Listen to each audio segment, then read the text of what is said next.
What's happening, everybody? Colin Crandall here from MMA Power Hour. Still getting some stuff moved to storage, so excuse the mess in the background. Anyway, let's take a deep dive here into tomorrow night's UFC fight night and see if we can find some good plays for betting and some insight as to what's going to happen. I've been looking at and analyzing UFC fights since UFC 1, which I did watch live, and have a copy of the press kit for before that UFC event. So that shows that I'm old, I guess. I don't know what else. I guess that I have a lot of experience and knowledge watching MMA, and lifelong martial artist I am as well. And my neck and my back give me the reminder of that every day. Anyway, so let's take a look here and break this puppy down. This is going to be a really, really interesting card. I kind of look at it as England versus the world, kind of like a lot of the fights that used to happen in boxing where they'd go to one country and every fight card would have one fighter from that country. And there's nothing wrong with that. That puts the butts in the seats and people can come and cheer with pride for their countrymen. And that's something that used to happen here in the United States before we got this absolute shit trash leadership that we have right now. Anyway, let's jump into it and see what we're looking at here. Where are we here? Let's get it up. And we know that the main event is going to be Tom Aspinall, the Brit from Manchester, versus Alexander Volkov, the real-life Ivan Drago from Rocky IV from Russia. And a lot of other good fights as well. And let's start from the bottom, or the earliest fight in the card. We had a couple fights fall off. Nathaniel Wood, a lot of people were looking forward to him, as was I, and he is off. So as of right now, let's jump in, and it looks like the first fight is going to be Mohamed Mokaev versus Cody Durden. Mokaev is a 21-year-old based in England with only 6 fights. Ouch, that's not normally what you see in a UFC fighter, but once in a while you do. He is pretty much a finisher. Out of his 6 wins, he's got 2 KOs and 2 submissions.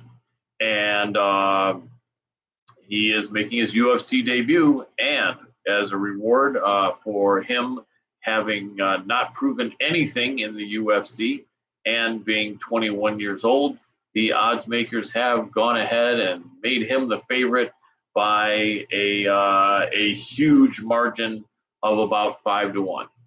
I don't get that. I mean, I know if you guys can, if you want to jump in and say, well, this guy's great and he's got all the potential, the guy he's fighting is not that great, blah, blah, blah. I don't know. I don't think so. Never bet a huge favorite making their UFC debut. I'd say at least half the time they lose, if not more. And also, there's no money to be made as well. I do think Cody Durden is live in this fight. Cody Durden is not a bad fighter at all. Still young. He's 30 years old is not that young for the weight class, but not that old. He's 12-3. In his 3 UFC fights, he is 1-1-1. 1 draw, 1 loss, and 1 win, and he's coming off the win. Fighting out of American Top Team in Atlanta. I wouldn't make him a firm bet, but I do think he's worth a sprinkle, and I think he does have a chance of making this a fight and possibly winning. I usually like to fade fighters that are in their early 20s jumping into the UFC because a majority of time they do lose or will lose a fair amount of their fights and be, booted out of the UFC and have to kind of earn their way back. So that's what I'm going to say. Not sold on Mohamed Mokaev. He could come in and smash and crush Durden, but at that point, I don't think I still will be convinced yet. We'll see what he does down the line. But I think a live dog would be Durden, and he's the American though, and fighting in England. So if it goes to the decision, it's probably going to go to Mokaev. But I think Durden makes it a close, tough fight. Anyway, next up, we have in the second fight of the card, we have Corey McKenna. She is known as Poppins or the Hobbit. And that's kind of an homage to that old British, that old movie, Mary Poppins in the 60s. actress Julie Andrews goes back a long way. Interesting, notable. Well, no, I better leave that out anyway. So let's take a look. The Hobbit, aka Poppins, Corey McKenna, out of Colchester, Essex, England, 6-1, and in the UFC she is 1-0, having beat Kay Hansen about 5 months ago. And she is going up against Elise Reed, and Elise Reed is out of the USA, 4-1 record, and in the UFC she's 0-1, having gotten thoroughly dismantled by Sijara Eubanks. No shame in that, though. First fight, it's hard to go up against Sarge, especially if you're fighting at 125. You normally fight at 115. Corey McKenna, a big favorite here, about 3-1. I don't know. You know what I mean? Probably Corey McKenna wins, but I wouldn't touch that fight. There's not enough information about either woman. But more than likely, I'd say Corey McKenna wins. I just don't have too much to say on that fight. Neither woman has proven much of anything yet, but we will see.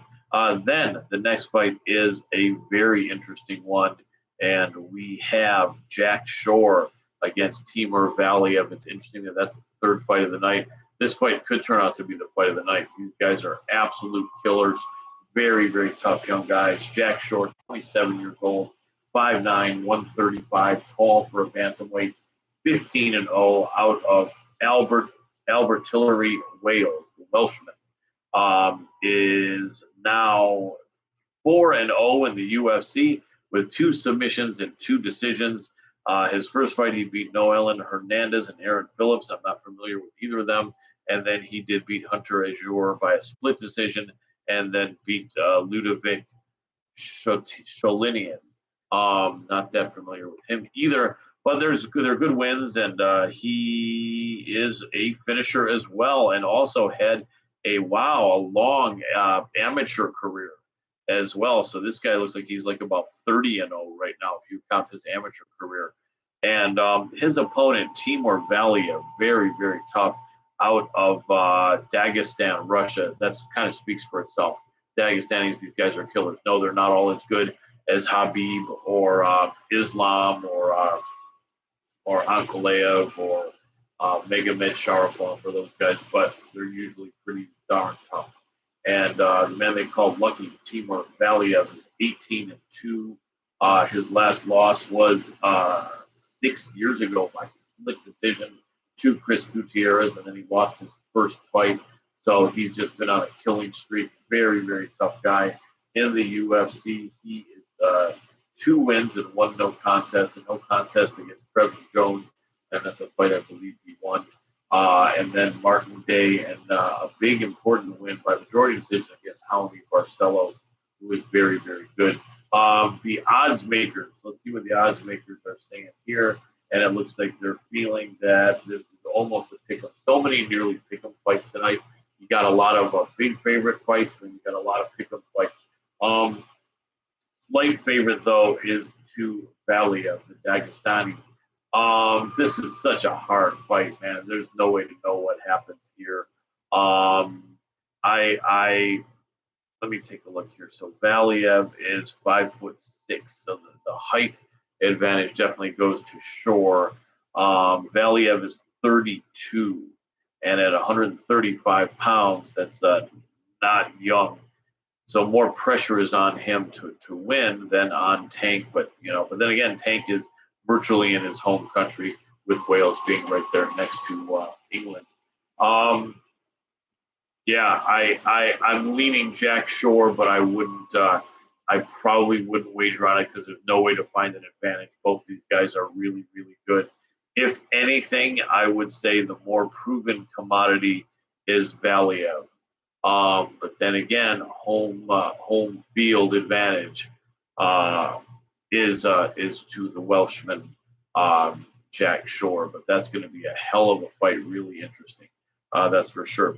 Then we continue on, and we are looking at another really interesting one. The man from Scotland, Paul Craig, the submission expert, holding notable wins over Jamal Hill and Magomed Ankalaev. Those are really, really big wins. I think he was losing most of the fight against Ankalaev, and then caught him in Ankalaev's first fight in the UFC. Caught him with a second left on the clock with the armbar against Jamal Hill. He had him in the armbar and then finished with elbows and punches. But I think both Hill and Ankalaev have improved since then. And it doesn't matter, though. Those are really good wins. This is a really interesting fight. Paul Craig from Scotland, Nikita Krylov, when we turn that down. And this is a good fight. Paul Craig, 6'4". Nikita Krylov is 6'4". Also, no, 6'3". The weird thing is Krylov looked taller at the weigh-ins, but then Krylov may have been wearing shoes. It doesn't matter. They're nearly identical height. Krylov is 30 years old with a record of 27-8. He's been in the UFC for several years. He jumped in first in 2014. He's got about 15 fights in the UFC, and lately he's been winning one and losing one. And Paul Craig is 34 years old, and he has been in the UFC since 2016, and he's on a 3-fight win streak. This is a tough fight, tough. The odds makers are feeling that Nikita Krylov takes this fight and has made him 2-1 favorite. I don't think so. I disagree with that. It's gonna be a tough fight. I really do agree with that. But I do feel Paul Craig wins this fight. I wouldn't go heavy on it though. There's so many close fights here. But I do think that that's an overlay on the part of Nikita Krylov here. I think Paul Craig. I think this should be an even money fight, and I think there's definite value on Paul Craig. For sure, it's going to be a really, really good fight, though. Both guys are really talented, and it would be a really important win for both of them to continue going toward a title shot. Both guys are super good, super talented, solid competitors. So I got Paul Craig in that fight. Then we have, where are we? We have Shamil Abdurakhimov. And Abdurakhimov is 40 years old. Guys can still fight at that age. They don't always win, and a lot of times they lose in the UFC, but they can still fight. Abdurakhimov is from Dagestan, one of their bigger guys in the UFC, but not one of the more talented guys. He's been in the UFC since 2015, and he started to look like he's kind of showing his age a little bit in his last couple fights. He looked really good before 2000 and before late 19, but then he lost to Curtis Blades and Chris Dawkins by stoppage in his last 2 fights. No shame for that. Both guys are really tough. But at least he's a heavyweight. You have a longer shelf life in the heavier weights. You can stay viable older because it's not so much about speed and reflexes, and a lot of times you do change your power as you get older. But I don't know. His nickname is Abrek. He's a tough guy, and he is going to be the underdog in this fight to the much younger 29-year-old Sergey Pavlovich. Pavlovich, it looks like, is an inch taller. Nope, they're supposed to be both 6'3". Pavlovich has not fought for 2.5 years. And he is definitely a finisher. Excuse me. He fought in the UFC, got stopped in his first fight by Alistair Overeem, and that was in 2018. Overeem was still pretty tough then. And lost to then he beat Marcelo Golm and beat Maurice Green. You know what? This is kind of a silly odds here. They've got Pavlovich almost 4-1. I don't think he merits that. He probably should win this fight against the 40-year-old. And Abdurakhimov, if he loses this fight, very likely could be cut from the UFC. But I think the older guy is very viable in this fight. It's going to be a good test after coming back from a few years off.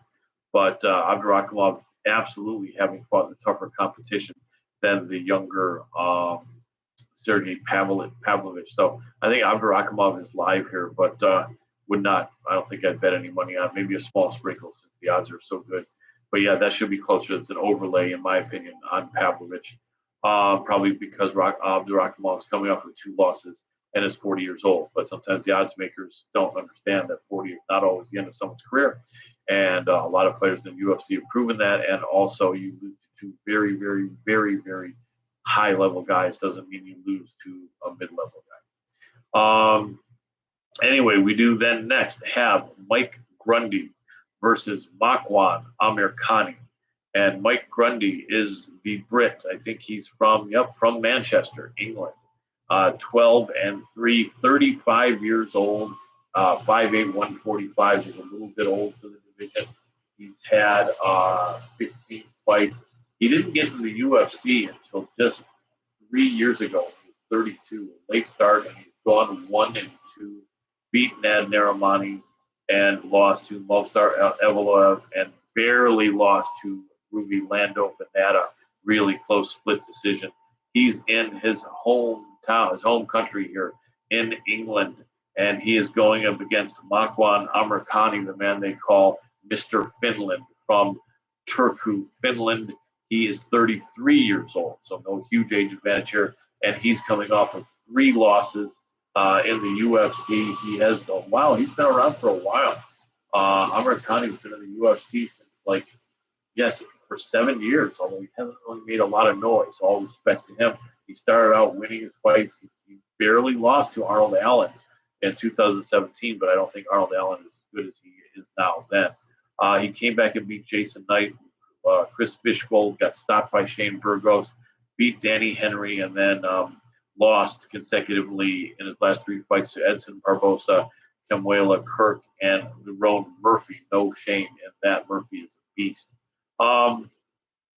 So, this should be a close fight. The odds makers have this as Mike Grundy about 2-1 favorite. Yeah, I see that. I think it should maybe be a little bit closer. It's going to be a really good fight. Amirkhani, if he loses this, is almost for sure out of the UFC with 4 losses. So he's going to fight really hard. But hometown advantage to Mike Grundy and the fans and everything. And I'm not going to make an official pick, but I would think Mike Grundy wins this fight. It should be exciting. Both guys will fight really hard. You hate to think about guys losing their job in the UFC, although it's possible to get back there. But I hate fights that someone that kind of turn out to be like loser goes home. And I almost somehow hope for a draw. These guys fight so hard and have trained so hard, sacrificed so much to get to the UFC. But it is what it is. Anyway, slight edge to Mike Grundy. Then we have, where are we? Next up, we have Jai Herbert against Ilya Topuria. And Topuria is a killer. 5'8", 145 pounds. Sometimes I think he's 5'7". I don't really recall that. And he is 11-0, and in the UFC he's 3-0. He fought over in Cage Warriors and Brave, so he's familiar with England, although he's based originally in Spain. He may be training somewhere else now, but I think he still spends a lot of time in Spain. Very explosive guy, El Matador, the Matador. He is coming off a 3-fight win streak in the UFC. Well, he's won all of his fights 11-0, but in the UFC, he's coming off of wins over Youssef Zalal, Damon Jackson, and Ryan Hall. His last fight was about 9 months ago in July, and he is only 25 years old, really young, and he's going up against the Brit Jai Herbert, who is 6'1", big height advantage here. The Black Country Banger, and Herbert is 11-3, 14 fights, so they have a similar amount of fights. The only difference is that Herbert is a lot older at 33 years old, and he's normally fought at 155. So this fight is, he may have an advantage there. He's just going to be a lot bigger. He's coming off a win over Kama Worthy. Before that, he had lost both of his UFC fights against Francisco Trinaldo and Renato Carnera. 2 tough fights, definitely. Two pretty tough fighters, and he looks to have turned the corner on that with a good quick win over Kama Worthy. Before that, he was fighting in the Cage Warriors organization that really was killing it. Big favorite here is Ilia Topuria. Wow, a 6-1 favorite. I think that's an overlay. Topuria is a killer. He is a killer. But the hometown fans here and the size advantage, I think Jai Herbert is not going to get smashed quickly. I think it's going to be a competitive fight, and Jai Herbert could very well win this fight. I would sprinkle a little money on Jai Herbert. I think it's very possible. Although Topuria is a killer, so it's going to be an interesting fight. This will really show us what both guys have, and definitely going to be a big size advantage in favor of Jai Herbert, but also a big age advantage for the younger Topuria from Spain. Next up, we have where are we? Next up, we have Meatball Molly McCann against Luana Carolina. Meatball Molly, the Scouser from Liverpool. She just feeds off the energy of the crowd, and it's going to be crazy fun seeing how hard she fights. A lot of people say that a lot of her fights go to decisions, which they do, but a lot of women's fights in general go to decision. Molly is coming off one win in the UFC. She is now 4-3. She desperately doesn't want to be a 500 fighter, and if she loses this fight, she will be. She is 31 years old, 5'4", 125 pounds, primarily a striker, but has been working a lot on her grappling. And her opponent, Luana Carolina, is 28 years old, a little bit younger, a lot taller at 5'7", from Sao Paulo, Brazil, coming off a win with a last-second opponent change against the smaller Lupita or Lupe Godinez. And before that, she barely got by Pauliana Botelho. And then before that, she lost to Ariane. Yeah, I think this is Molly McCann's fight right here. It's either going to be a little bit of a struggle or maybe completely one-sided, depending how much Molly has trained, what shape she's in, and just how things have unfolded for her. These fighters train so hard, and everyone has some sort of injury, and it's just a question of how nagging it is and how bad it is or how bad they are. And so if Molly is generally in really good shape for this fight, she takes this fight. This is probably one of my best bets of the night.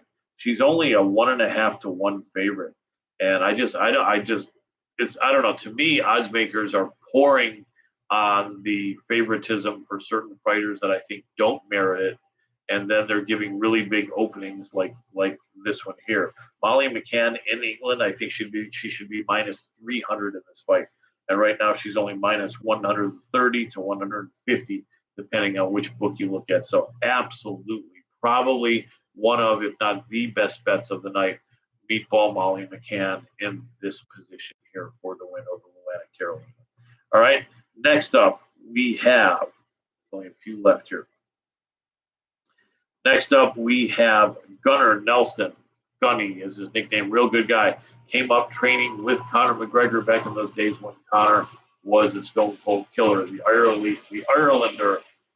Irishman with the Icelander were the biggest contrast in personalities, but they got along well. They trained hard. Nelson always a bit bigger, but Nelson a tough guy, really calm, stoic guy. Kind of a little bit like the Dagestanis, a little bit, not quite their same ground game, but still a really good, a good grappling-based attack. And Gunny is 33 years old, 5'11", 170, has not fought in 2.5 years and had 2 losses, but look who they were to. Gilbert Burns and Leon Edwards. You can't blame him. Those fights, those losses age well, especially since he barely lost to Leon in a split decision, and then he lost unanimous decision to Gilbert Burns. Before that, he beat Alex Cowboy Oliveira in 2018. Absolutely manhandled him, beat the brakes off of him, and Oliveira was still a really good fighter then. And then he lost to Ponzinibbio, beat Alan Jouban and Tubanov, lost to Maya. A real veteran and a tough guy, and I think possibly 2.5 years has helped his body heal, and hopefully he's still got some reflexes. I think at 33 he should. Takashi Sato is the Japanese, 31 years old, 5'10", 170. And he has been in the UFC for only 3 years, just under. He's 2-2. He beat Ben Saunders, got submitted by Bilal Muhammad, beat Jason Witt, and then got submitted by Miguel Baeza. I think Gunnar Nelson wins this fight. It should be pretty tough. The Japanese always fight with a lot of passion and a lot of pride. But I think Gunnar Nelson, wow, look at those odds, though. Huge. Minus 500, minus 600 Nelson.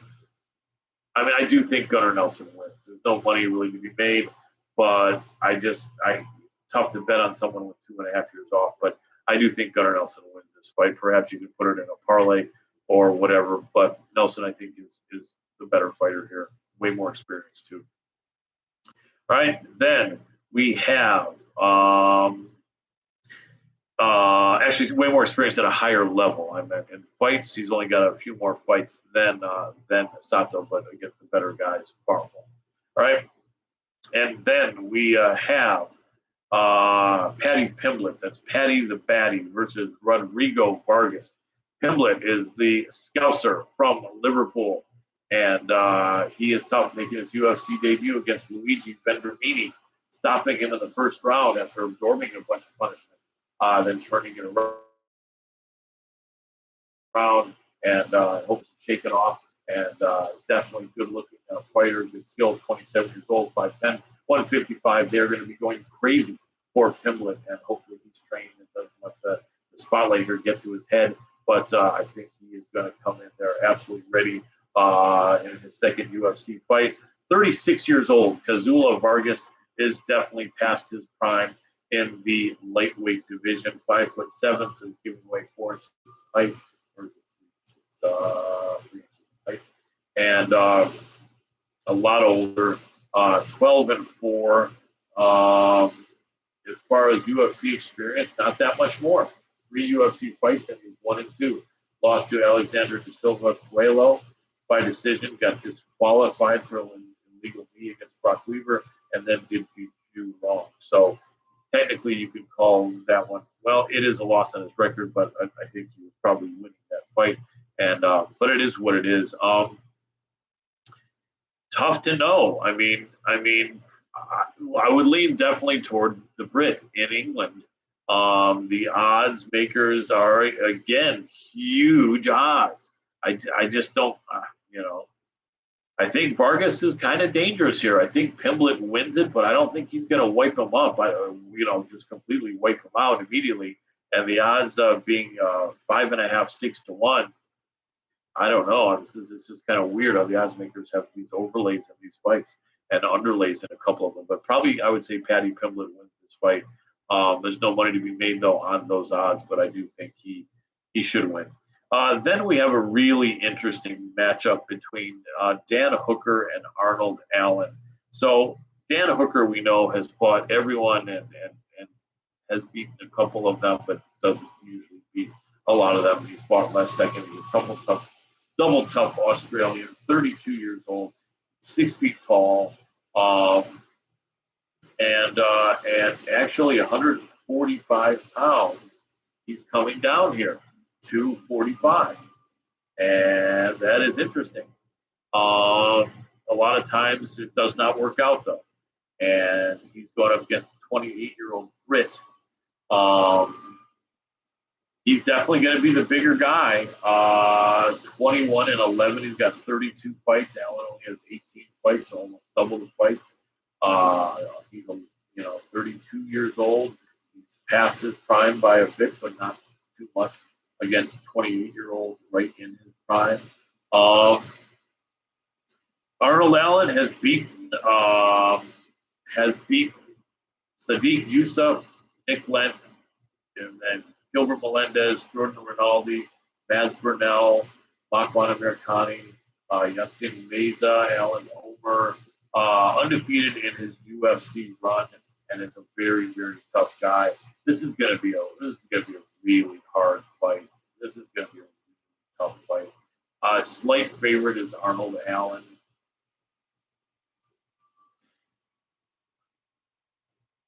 I don't know. I don't know. This is you just don't know what Hooker has at featherweight, but he's such a nice guy. You know, you hope it's something. So I I can't call this one too hard to call. I've been leaning Allen all week, but maybe I'm starting to feel Hooker a little bit more now. But you know what? I can't advise a play on someone in their first fight in a lower weight class. So no play on this one. It's going to be a great fight though. Bet on the violence. And then the main event, an interesting fight between Tom Aspinall, who's been absolutely killing it in the UFC from Manchester, England. So he's at home in a main event in the UFC. First time ever for him there. He is a guy who's 6-0 as an amateur, and he is 11-2 as a pro.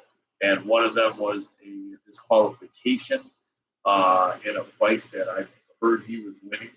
And the other one, he did get caught in a heel hook really early in his career. He's been in the UFC for just under 2 years, and he's 4-0, having stopped Jake Collier, Alan Bordeaux, Andrei Arlovsky, and Sergey Spivak. 6'5", 252 usually, and he's a big, strong heavyweight, and he's quick. He's got great reflexes. He loves to strike. He seems to be a pretty all-around balanced fighter. And this is a step up, though. This is definitely a step up against Alexander Volkov. Volkov is 33 years old, 5 years older, 2 inches taller. It may actually be more like 3 inches, but 2 to 3 inch height difference. Volkov has fought everyone, and there is to fight, and has beaten some and lost to some. Very important fight for both guys. If Volkov loses this fight, then this pretty much probably crushes his dreams of making another run. Although at 33, it's not that old for a heavyweight. Still, it'd be a crushing blow to the career of Drago Volkov. Whereas at 28, Aspinall can more afford the loss, but obviously they would derail this absolute, house on fire that is Tom Aspinall, just stampeding his way toward a title shot and not that far away. So a lot on the line here. In England, I would say that gives Aspinall a little bit of an advantage if it goes the distance. I would think because of how the audience is reacting and screaming for him, that can give him a bit of an advantage with the judges. So I'm going to pick Tom Aspinall here. He's just a tough guy. He's fighting with all the pride in the world in front of his country on his shoulders, and I think he's gonna come through here. I think it's gonna be a tough fight, and I think Volkov will have his moments. It's what's gonna be key though is how Aspinall is looking if it goes into the later rounds, because he doesn't go to the later rounds. He doesn't ever go to the later rounds. In his 13 fights, 2 of them we know were stopped with a disqualification against him and with a heel hook. And then on all of the wins, and those fights also were stopped in the second round, respectively. And all his other fights are mostly first round. In fact, hardly ever does he even get to the second round, and this is a 5-round fight.